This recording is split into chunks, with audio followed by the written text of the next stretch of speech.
Welcome back to the quiet. We've done Pente. We've done Atkinus. I have no idea how to deal with this one. And,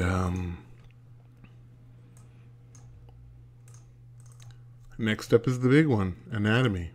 Spoilers, play before reading. Okay. So I'll just read the text here. WADs, left click to interact.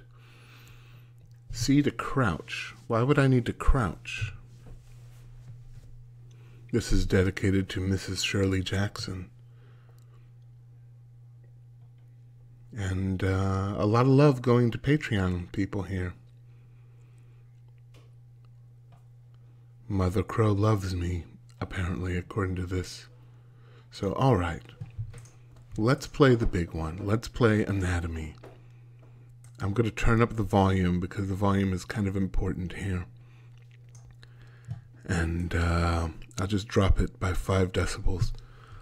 And when things happen and people start talking, I'm going to shut up. Let's do it.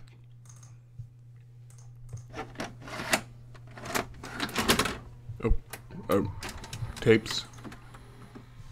Yeah. Hello?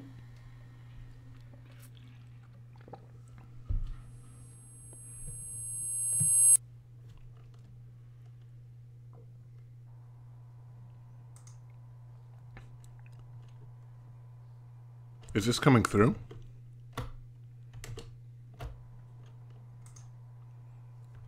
Okay, this is really dark.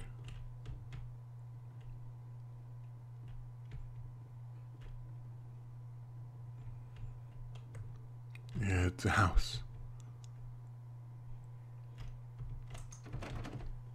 That door's locked. I'll go upstairs when I'm done down here. That door's locked. Hand. That door's locked. That door's locked. Ooh, big glowing thing. Okay. Let's put this in. In the psychology of the modern civilized human being, it is difficult to overstate the significance of the house. Since as early as the Neolithic era, humankind has defined itself by its buildings. Buildings for worship, buildings for socializing, buildings for protection, even buildings for the commemoration of the dead. But of all the structures that mankind has invented for itself, there is little doubt that the house is that which it relies upon most completely for its continued survival. There's a tape in the dining room. Where's the dining room? That door's locked.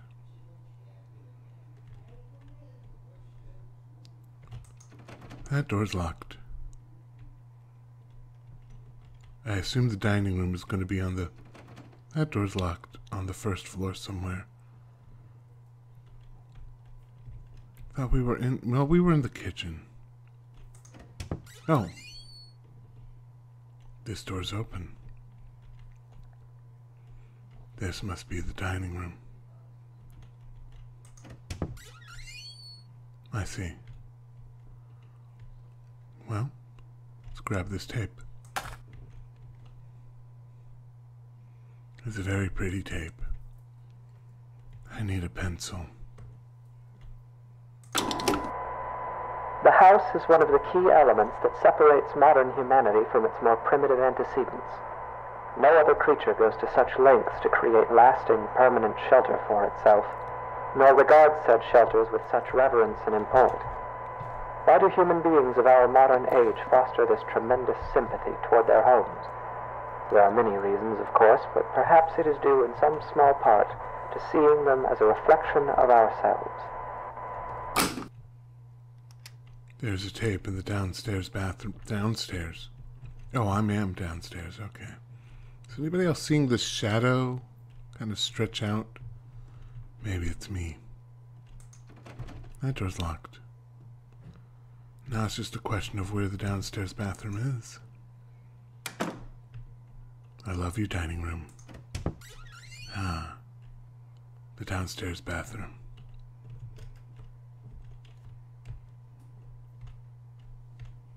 Doing squats on the sink.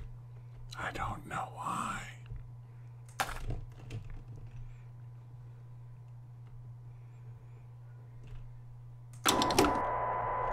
The anatomy of the house is such that this analogy is less superficial than at first it may seem. To carry it further, if we were to dissect a house as we might a human cadaver, we would find ourselves able to isolate and describe its various appendages and their functions in a decidedly anatomical fashion. There is even a fair number of direct comparisons to be drawn between those organs of a house and those of a human body. Sure. There's a tape in the garage. I've always thought of the kitchen as the stomach of a house. That door's locked. Although I am not a xenobiologist, so I could not tell you how the organs of other creatures work. That door's locked. Here we go. It's very dark in the garage, and I have no car.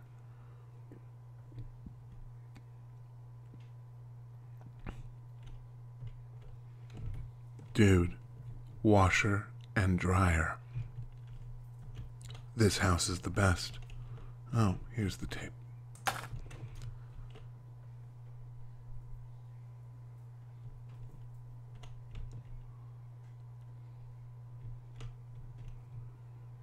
All right.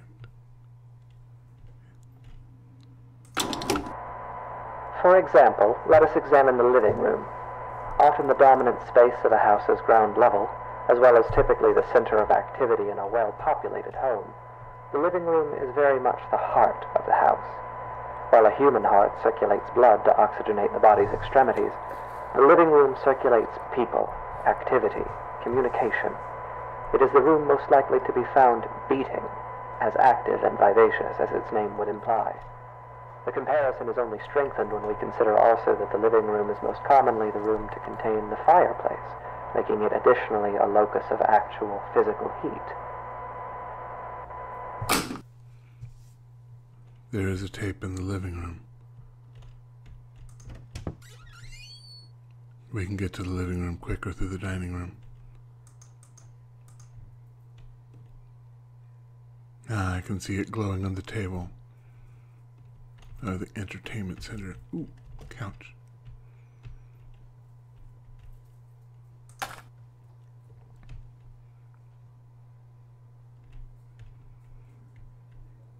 I like the taste here. I wonder if this is actually based off of a real house. That's what I would have done. It is easy to think of the kitchen and dining room as the stomach or digestive system of a house, though this comparison is tenuous. By contrast, the function and analog of a bathroom should be immediately obvious. The hallways and corridors of a house are its veins, providing circulation coursing throughout its frame. A staircase bears more than a passing resemblance, both physically and symbolically, to a spine. The windows of a house serve much the same purpose as eyes, and anyone who has ever rounded a bend or long drive and come suddenly face to face with a tall, dark manor will tell you that it is difficult to shake the impression that the house, through its lightless windows, is a creature capable of vision and intelligence. There's a tape on the stairs. My wife just said goodbye. She has to go to work. This makes me sad. That door's locked. I think that one goes to the basement. We haven't seen anything upstairs.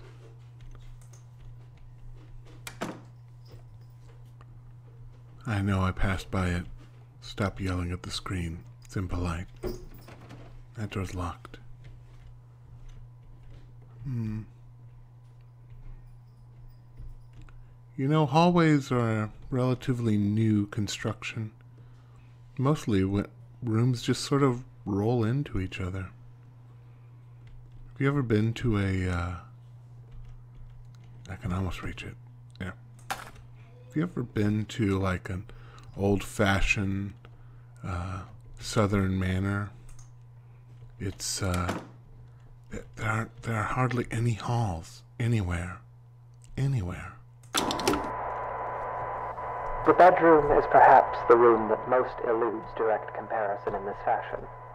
At a stretch, and allowing for a bit of poetic sympathy, it might be said that the bedroom is not unlike the human mind, or those parts of it which dictate thought and imagination. In the bedroom, dreams are dreamt, passions are ignited, epiphanies are experienced in cold sweat at early hours.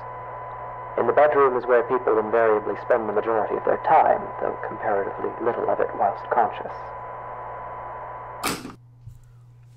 There's a tape in the bedroom. Oh, in a bedroom. So it's upstairs somewhere. What a strange thing to compare anatomy of a house to a human anatomy. Like, how would you compare the anatomy of a spider to a human anatomy?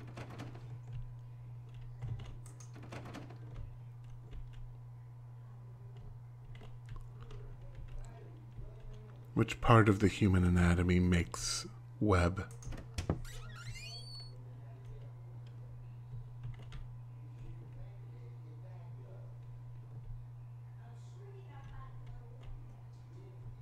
Don't mind me.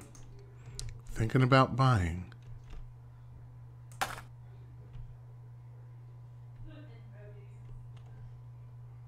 Oh good, the run button works. Less run button than fast forward, Jesus. And yet this analogy is an incomplete one, for obviously the mind is an exceedingly complex thing.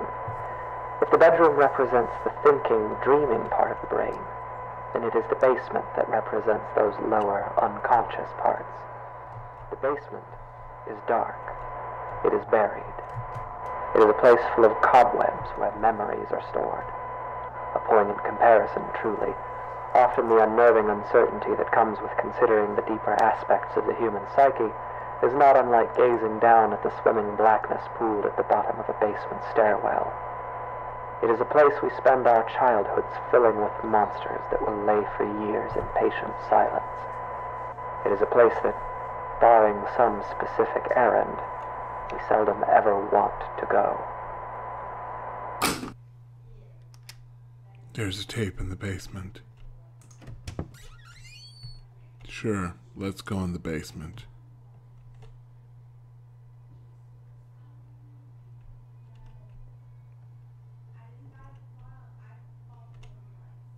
There's a lot of dark in the basement.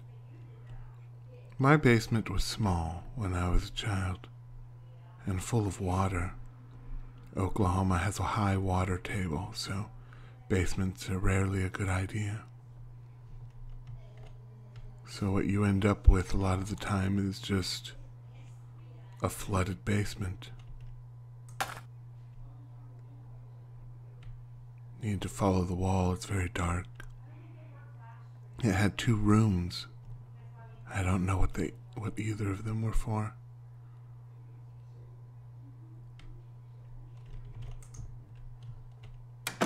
No monsters, though, much to my chagrin. Of course, this comparison, though appropriate, is a very heavy-handed one, and often the basement is little more than a storage space littered with the corpses of spiders and woodlice. While poets and psychoanalysts no doubt dread the thought of a dark basement, in truth, it is the bedroom, the waking mind, that place of dreams, that is actually the most frightening of all.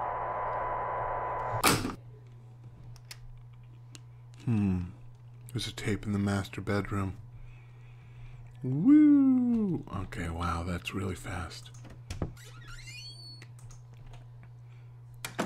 Familiar enough with this house. What do you think it's worth? Let's see, 2-story. Don't know what the, well, door's locked. That door's locked too. Is this the master bedroom? Oh, no, I passed a door. This is the master bedroom. figured 200,000.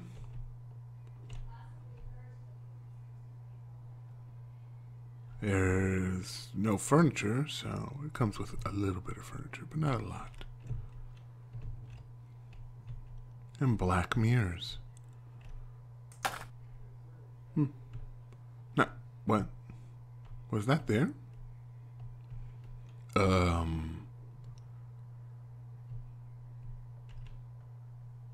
Before, okay, no, the door, no, that's not a door, that's a tooth.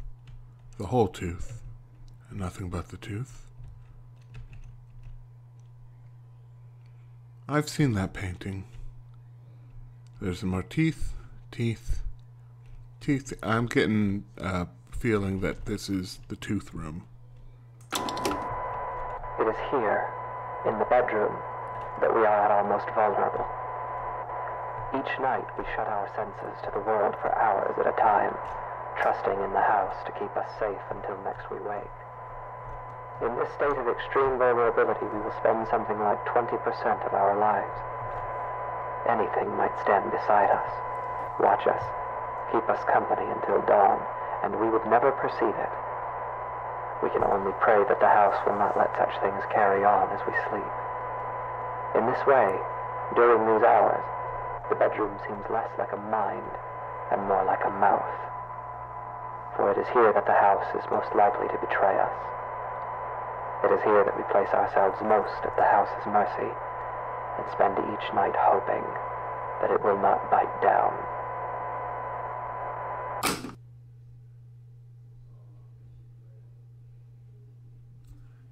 I think this is a good place to take a cut.